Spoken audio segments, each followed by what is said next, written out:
AP deputy CM Pawan Kalyan ఆఫీసులోకి చొరబాటుపై ఉన్నతాధికారులు సీరియస్ అయ్యారు. కఠిన చర్యలు చేపట్టారు. సెక్యూరిటీ విభాగం నుంచి 5గురిని మాతృశాఖకు పంపుతూ ఉత్తర్వులు ఇచ్చారు. రిజర్వ్ ఇన్స్పెక్టర్ పెంటారావు 4 కానిస్టేబుళ్లను మాతృ విభాగంలో రిపోర్ట్ చేయాలని ఆదేశాలు ఇచ్చారు అధికారులు. ప్రాథమిక విచారణలో భద్రతా వైఫల్యాలు రుజువు కావడంతో ఈ చర్యలు చేపట్టారు.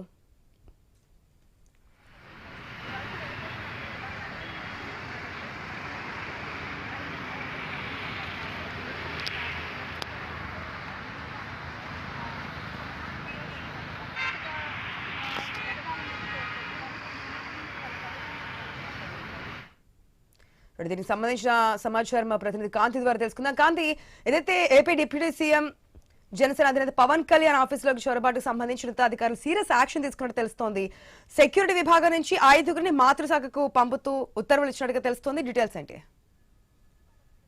ఆశ, పవన్ కళ్యాణ్ కార్యాలయంలో నిన్న ఒక అగంతకుడు చొరబడి లోపల ఏదైతే పని వాళ్లతో కలిపి అక్కడ వర్క్ జరుగుతున్న నేపథ్యంలో తాపీ పని వాళ్ళతో కలిపి లోపలికి ఎంటర్ అయినట్లుగా పోలీసులు గుర్తించారు. అయితే అక్కడికి లోపలికి ఎంటర్ అవ్వడం, అలాగే అక్కడ సెక్యూరిటీ అధికారులు ప్రశ్నించిన సమయంలో నువ్వెవరు అని ప్రశ్నించిన సమయంలో అతను తన ఒక రాడ్ తీసుకుని అక్కడ ఉన్నటువంటి కాన్వాయ్ లోని వెహికల్స్ ని ధ్వంసం చేయడంతో పాటుగా అక్కడ పిచ్చి పిచ్చిగా అల్లరి కూడా చేసిన పరిస్థితి. ఈ నేపథ్యంలో అతని అదుపులోకి తీసుకుని పోలీసులు, మంగళగిరి పోలీసులు అయితే దీనికి సంబంధించినటువంటి విచారణ అయితే చేపడుతూ ఉన్నారు. మరొక వైపు డిప్యూటీ సీఎం పవన్ కళ్యాణ్ కార్యాలయంలోకి చొరబాటు దీనికి సంబంధించి ఏపీ ఇంటెలిజెన్స్ చీఫ్ లడ్డా అక్కడ పర్యటించి డిప్యూటీ సీఎం పవన్ కళ్యాణ్ తో కూడా భేటీ అయ్యారు. అయితే ఈ నేపథ్యంలో నిందితుడు నీలాద్రి పైన వివిధ సెక్షన్ల కింద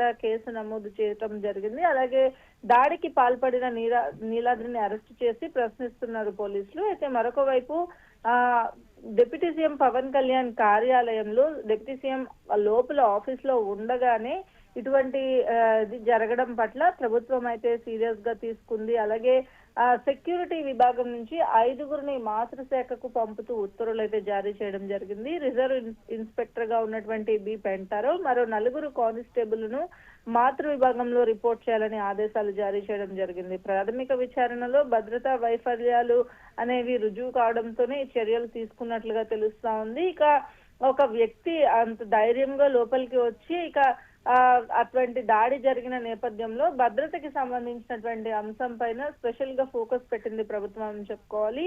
అటు భద్రత పెంపుతో పాటు అక్కడ ఉన్నటువంటి సెక్యూరిటీ సిబ్బందికి కొన్ని ఇన్స్ట్రక్షన్స్ కూడా ఇవ్వడం జరిగింది. అలాగే అక్కడ వర్క్ జరుగుతుంది, కన్స్ట్రక్షన్ వర్క్ జరుగుతున్న నేపథ్యంలో వర్కర్స్ వచ్చిన సమయంలో కూడా వారికి తనిఖీకి సంబంధించి కూడా కొత్తగా కార్డ్స్ ఇష్యూ చేసి వారిని లోపలికి అలౌ చేయాలని కూడా భావిస్తున్నట్లుగా తెలుస్తుంది. అయితే దీనికి సంబంధించి నిన్న ఒక వ్యక్తి చొరబాటు ఘటనకి సంబంధించి ఉన్నతాధికారులు చర్యలు తీసుకోవడం జరిగింది.